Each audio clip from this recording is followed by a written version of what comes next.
오늘 우리에게 주신 하나님 말씀은 로마서 3장 9절로 18절 말씀입니다.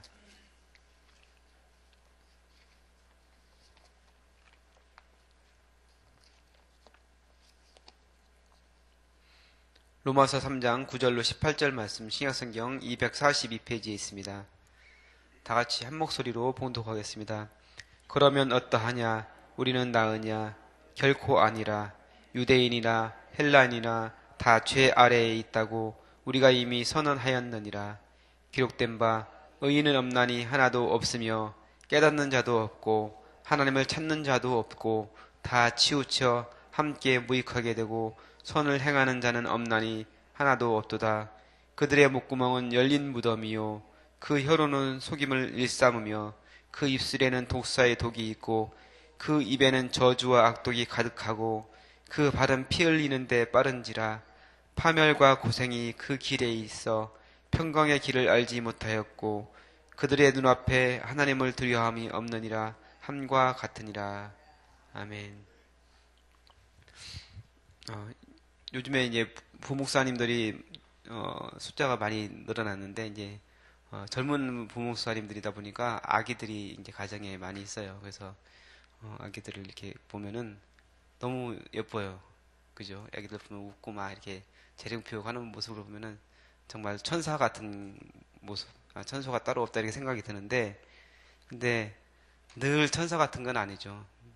늘 웃기만 하고 재롱만 피우면 얼마나 좋아요. 우리 어르신들 또 할머니 할아버지들 아기들 눈에 넣어도 아깝지 않다고 이렇게 생각하면서 아기를 예뻐하잖아요. 근데 이제 울어대기 시작하고 이제 뭐 뻗팅기고 막 그러기 시작하면은 정말 힘들죠. 그래서 그리고 그걸 그렇게 말을 안 듣고 아무리 달래고 얼르고 그렇게 해도 말을 안 들어요. 점점 더 크면 자기 멋대로 하고 이렇게 고집을 그렇게 피우잖아요. 그런 걸 보면서 사람은 참 선하게 태어나는 건 아니다 그런 생각이 들어요. 그러니까 원래 태어날 때 선하다면은 아기가 자연적으로 성장하면서 점점 그 선한 모습이 드러나야 되는데 잘 훈계하지 않고 훈육하지 않으면은 제 멋대로 하고 제 고집대로 하고 이렇게 이런 모습으로 되고 부모가 잘못한 것에 대해서 얘기하지 않으면은 정말 자기 하고 싶은 대로 다 하려고 하는 게 그 아기들이 모습이잖아요. 그래서 사람이 그 속에 정말 악한 것이 있다는 생각이 아기들을 볼 때 아기들을 보면서 천사를 생각해야 되는데 그런 생각이 들 때가 있어요. 그래서 사람은 본질적으로 악한 존재다 이렇게 생각할 때가 많습니다.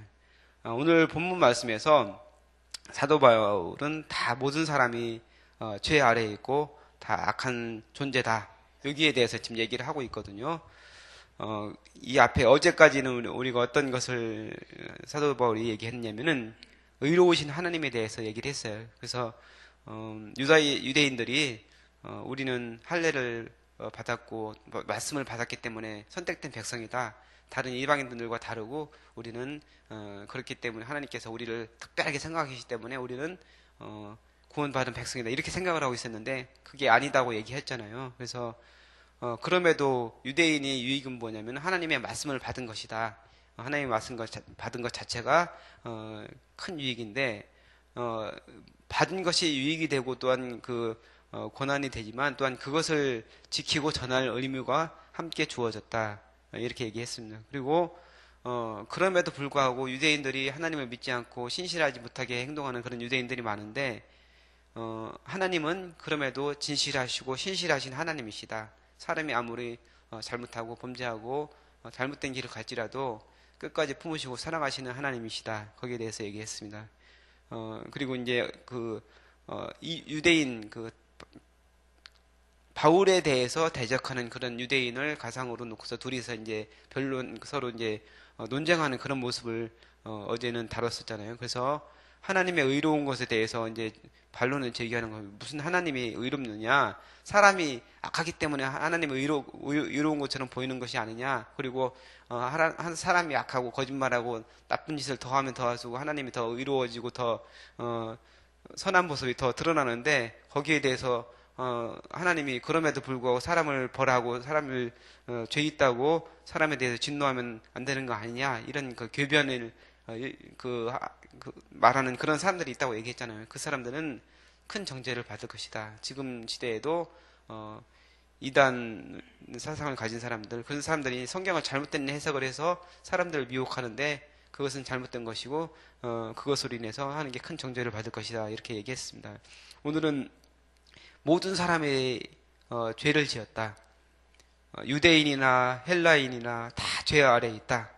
9절 말씀해 보니까 죄 아래에 있다고 우리가 이미 선언하였다. 이렇게 얘기를 하고 있습니다. 그러니까 모든 사람이 죄의 지배권 안에 그 명령 아래에 있어가지고 철저히 죄의 종이 되어서 살아가고 있다는 얘기예요. 그러니까 율법을 도저히 사람의 기본적인 그 성품을 가지고 그 기본적인 사람의 품성을 가지고는 율법을 도저히 지킬 수 없는 그런 죄인이다. 여기에 대해서 얘기를 하고 있는 것입니다. 그러면서 우리가 이미 선언하였다 이렇게 얘기하고 있는데 여기서 선언하였다는 이 말은 법적인 용어로 선고했다는 그런 의미를 가지고 있습니다. 판사가 피고 누구는 어떤 일을 지었기 때문에 유죄다. 그래서 내가 몇 년형을 선고하노라 땅 이렇게 하잖아요. 그런 것 같은 그런 단어라는 건 이미 선언했다. 그러니까 모든 사람들이 다 죄인이라고 선고를 했다는 얘기예요. 그러면서 이제 그 뒤에 구체적으로 이제 성경 말씀을 들어서 모든 사람이 죄인의 근거를 대고 있어요. 구약 성경에 나와 있는 그 말씀을 통해서 모든 사람들이 다 죄인인 그런 근거를 대고 있는데 이제 10절부터 얘기를 하고 있습니다. 기록된 바 의인은 없나니 하나도 없으며 이제 여기부터 시작을 하는데 의인은 없나니 하나도 없다. 이 말씀은 시편 14편 1절 이하 이기도 하고 또 전도서 7장 20절 말씀이기도 하는데 이제 의인은 세상에 전혀 없다, 아주 없다 이런 말씀이 있어요. 그래서 아담의 범죄 이후, 아담이 죄를 지은 이후 아담의 후손들은 전적으로 타락했고 전적으로 무능력하여서 율법을 지킬 만한 그런 사람이 한 사람도 없다. 여기에 대해서 얘기하고 있습니다. 그래서 인간의 능력으로는 도저히 구원을 받을 수 없어요. 누군가 구원의 손길을 뻗지 않으면은 구원받을 수 없는 존재가 바로 인간이란 얘기예요. 시편 40편에 보면은 다윗이 그런 고백을 합니다. 나를 기가 막힌 웅덩이와 수렁에서 끌어올리시고 내 발을 반석 위에 세우셨나이다. 이렇게 말씀을 하고 있거든요. 다윗이 죽을 수밖에 없는 그런 상황, 하나님께서 도와주지 않았으면은 죽을 수밖에 없는 그런 상황 가운데서 하나님께서 다윗을 그 웅덩이와 수렁, 자기가 발버둥 치고 거기서 나오려고 하면 할수록 점점 깊이 빠져 들어가는 그런 수렁 가운데서 하나님께서 손을 뻗어서 구원해 주셨다는 그런 말씀을 하고 있거든요. 그래서 발을 반석 위에 든든하게 세워 주셨다 이렇게 말씀을 하고 있는데 바로 우리 인간의 상태가 바로 그런 상태라는 얘기예요. 우리는 도저히 우리 힘으로는 빠져나올 수 없는 상황이 전적으로 타락했고 전적으로 무능력해서 우리의 힘으로 도저히 구원받을 수 없는 존재인데 하나님께서 손을 뻗으셔서 우리를 구원해 주셨다. 예수 그리스도를 보내주셔서 예수 그리스도를 믿는 자에게 구원받는 그런 은혜를 허락하여 주셨다. 이 말씀을 하고 있습니다. 계속해서 보면은 11절 말씀에 깨닫는 자도 없고 하나님을 찾는 자도 없다. 이렇게 말씀을 하고 있습니다. 마음과 생각에 있어서 하나님을 찾지 않고 하는 선을 추구하지 않는다. 이런 말씀입니다. 여기서 깨닫는다는 것은 자기가 마음속으로 이제 어떤 지적인 영역을 얘기하는 거예요. 지적으로 하나님에 대해서 내가 깨닫기 위해서 노력을 하고, 그러니까 지적으로 알려고 하는 그런 모습이 없다. 그리고 찾는다는 것은 의지적으로 내가 노력을 해서 하나님을 찾고자 하는 그런 의지적인 부분입니다. 그래서 지적인 영역과 의지적인 영역을 지금 얘기하고 있는데 전인격적인 면에서 총체적으로 하나님으로부터 멀어져 있는 인간의 모습, 마찬가지로 하나님이 손을 내밀어야만 구원받을 수 있는 그런 인간의 모습을 얘기하고 있습니다.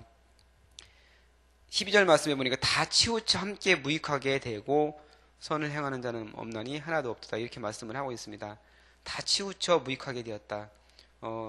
시편 14편 3절과 시편 13편 3절 말씀을 인용한 것입니다. 여기서 보면은 치우쳤다는 것은 하나님에게서 벗어났다는 것을 얘기하고 있습니다.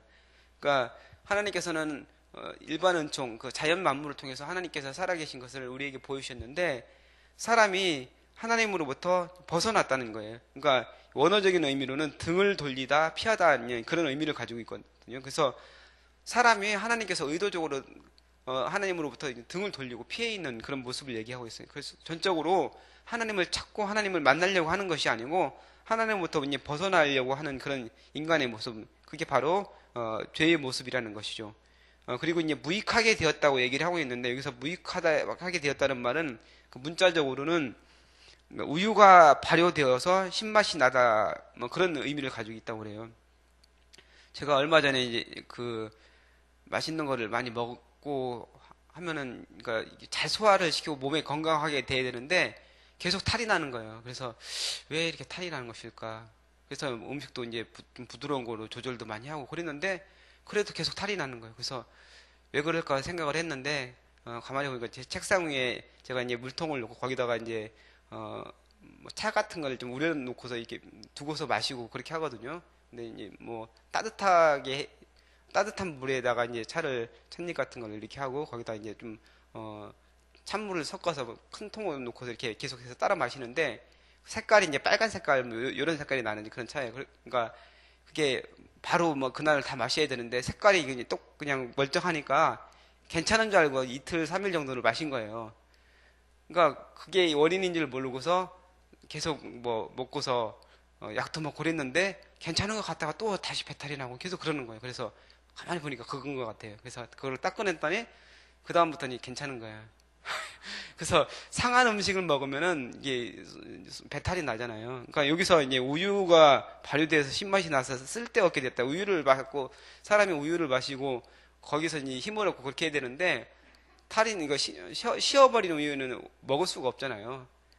마찬가지로 인간의 상태가 무익하게 되었다는 그런 의미예요. 우리가 쓸데없는 그런 인간이 되었다. 그런 존재가 되었다. 이걸 얘기하고 있는 거예요.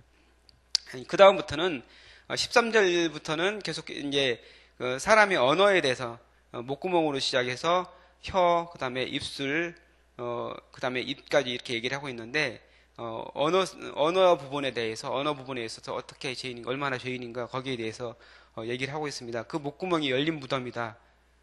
무덤이 어떻습니까?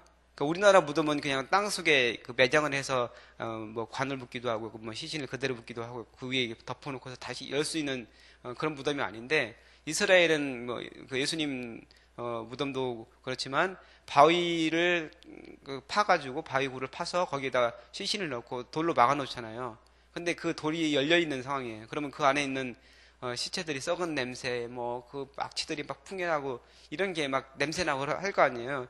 그러니까 그런 모습을 얘기하는 거예요. 목구멍이 열린 무덤이다. 목구멍이 열려가지고 그 속에 있는 부패하고 더러운 것이 막 나오고 있다는 거예요. 사람이 말하는 것이 그렇다는 거예요. 그리고 혀로는 속임을 베풀고 서로 뭔가 거짓말하고 속이고 이런 것을 얘기하고 있는 거죠. 그 다음에 입술에는 독사의 독이 있다. 독사의 독으로 그 뱀에 물리면 사람이 크게 상하거나 죽을 수도 있잖아요. 그러니까 이런 모습, 그러니까 사리를 가지고 말을 한다는 거예요. 그 말 속에 살기가 있다는 얘기예요. 이게 사람의 모습이라는 것이죠. 그리고 그 입에 저주와 악독이 가득하다. 그러니까 목구멍으로 시작해서 혀, 입술, 입으로 점점점 이거 확장되는 그런 모습을 보여주고 있는데 사람의 언어가 타락하고 부패한 모습이 점점 더 이제 심해지는 그런 모습을 표현하고 있어요.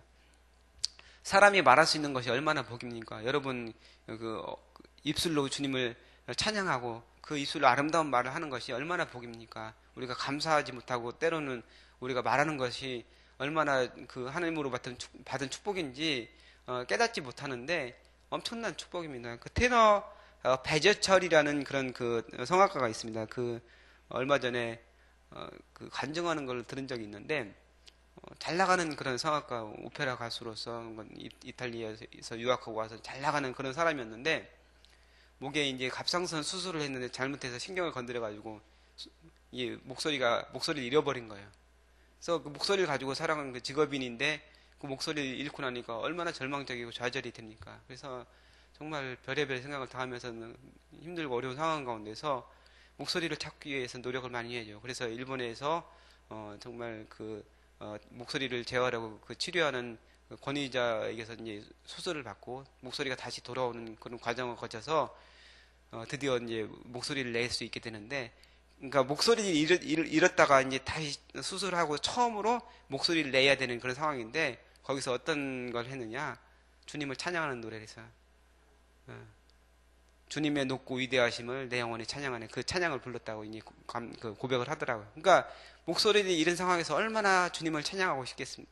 그러니까 하나님께 받은 그런 목소리 선물, 하나님을 찬양할 수 있는 그런 은사, 이것이 정말 귀중하고 너무나 커서 감사했는데 그것을 잃은 상태에서 얼마나 그것이 갈급했을까요? 근데 다시 목소리를 찾고서 제일 먼저 하나님을 찬양했던 그런 모습을 간증하는 것을 들었습니다.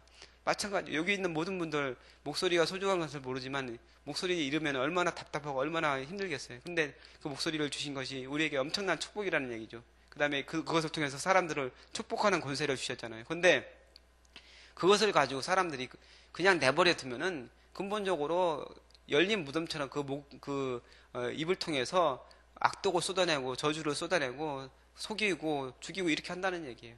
사람이 이제 전적으로 타락한 죄인의 모습을 얘기하는 겁니다. 그래서 그 입으로 악독을 말하면서 죄를 짓는 그런 모습을 표현하고 있고, 이제 15절 말씀에는 그 발은 피 흘리는데 빠른지라 이렇게 얘기하고 있는데, 말로만 끝나지 않고 이제 행동으로 옮기는 걸 얘기하고 있는 거예요. 우리가 행동으로 죄를 짓는 모습을 얘기하고 있습니다. 그래서 그 결과가 어떻게 되느냐? 파멸과 고생이 그 길이 있다.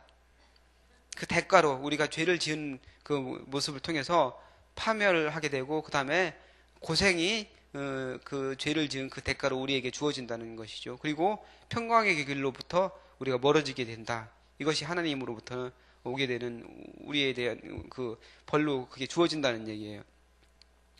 그리고 18절 말씀에 그들의 눈앞에는 하나님을 두려워함이 없다 이렇게 얘기하고 있는데, 하나님을 두려워하는 모습, 하나님을 두려워한다는 하나님을 경외하는 모습인데, 하나님을 경외하고 하나님을 하나님으로 존귀하게 여기는 그런 모습을 얘기하는 건데, 예배드리는 그런 모습을 얘기한다면은 사람에게 그런 것이 없다는 얘기죠. 하나님을 두려워하는 모습이 없다는 것은 어떤 것이냐면은 나 혼자서 살아갈 수 있다, 하나님 필요 없다 이렇게 생각하는 것이잖아요. 사람들이, 세상 사람들은 그렇게 살아가고 있는데 완전한 그것이 가장 큰 문제라는 것이죠. 하나님을 경외하고 하나님을 두려워하는 것이 없는 것이 사람에게 있어서 가장 큰 죄의 모습이고, 그것으로부터 그 모든 죄가 나온다고 볼 수 있습니다. 그래서 하나님을 경외함이 회복되고 주님에 대한 두려움이 회복되지 않는 이상 사람에게는 희망이 없다고 얘기할 수 있습니다. 그래서 인간의 철저히 죄된 모습에 대해서 얘기하고 있는데, 오늘 말씀을 통해서 사람은 철저히 죄인이고 철저히 타락하고 철저히 부패한 존재고 우리의 힘과 우리의 능력으로는 어찌할 수 없는 존재라는 것이죠. 근데 하나님께서 불쌍히 여기셔서 우리에게 구원의 은총을 베풀어 주신 것입니다. 그래서 웅덩이와 수렁에 빠져서 죽어가는 우리를 손을 내밀어서 우리를 건져 주신 것이죠. 우리를 반석 위에 든든히 세우셨다는 것이죠. 그래서 우리가 받은 구원이 얼마나 크고 얼마나 감사한 것인지 우리가 오늘 다시 한번 깨닫게 되는 것이죠. 그래서 우리가 받은 이 구원과 은혜를 감사하며, 또한 주님께 이 아름다운 음성을 낼 수 있도록 주신 그 목소리와 그 입술을 통해서 주님을 찬양하는 여러분 되시길 바랍니다. 받은 구원을 감사하고 많은 사람들에게 하나님의 사랑을 전하며, 또한 입술을 통해서 축복의 말을 전해서 축복의 권세를 통해서 많은 사람들을 하나님의 은혜를 전하는 그런 한호가 되기를 주님의 이름으로 축복합니다. 기도하겠습니다. 하나님 감사합니다. 오늘 말씀을 통해서 우리가 철저히 죄인이고 철저히 부패하고 철저히 무능한 인간이라는 사실을 우리가 같이 살펴보았습니다. 우리가 하나님께 받은 그 복을 우리가 잘못 사용하고 있는 것을 우리가 살펴보았는데, 우리가 받은 그 구원을 감사하며 많은 사람들에게 우리의 축복의 권세를 통해서 그들을 축복하고 아름다운 입술로 주님을 찬양할 수 있는 귀한 하루가 될 수 있도록 주님께서 축복하여 주옵소서. 감사드리며 예수님의 이름으로 기도합나이다. 아멘. 오늘 공동기도문 사역입니다.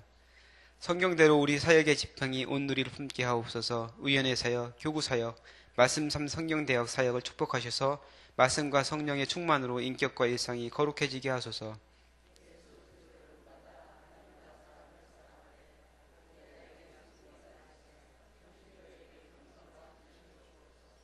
한 사람을 사랑하고 세우는 일이 사역의 근원이 되게 하시고, 하나님 나라에 헌신하는 작은 모임을 거룩한 영으로 채우시며 우리 사역이 사회 변동과 역사 흐름을 이끌어가게 하옵소서.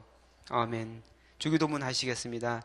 하늘에 계신 우리 아버지, 아버지의 이름을 거룩하게 하시며 아버지의 나라가 오게 하시며 아버지의 뜻이 하늘에서와 같이 땅에서도 이루어지게 하소서.